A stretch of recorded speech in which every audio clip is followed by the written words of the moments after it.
Tut elimden sağ gedək dağlara, dağ başından ürəyimə qar düşür.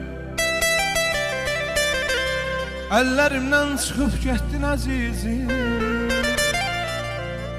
bu könlümə sənsiz intizar düşür.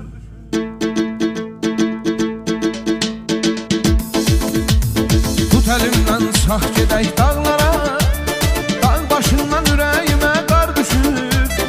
Əllərimdən çıxıb getdin əzizim, neyləyim ki bu könlümə yar düşür. Tut əlimdən sağ gedək dağlara, dağ başından ürəyimə qar düşür. Əllərimdən çıxıb getdin əzizim, neyləyim ki bu könlümə yar düşür.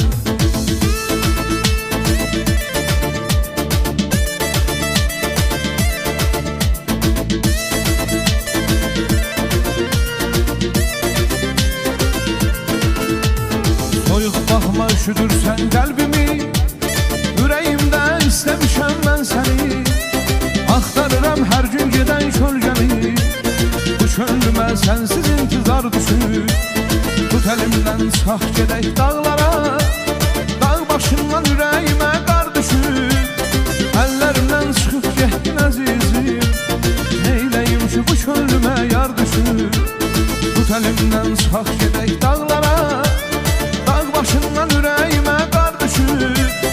Əllərimdən çıxıb getdin əzizim, neyləyim ki bu könlümə yar düşür.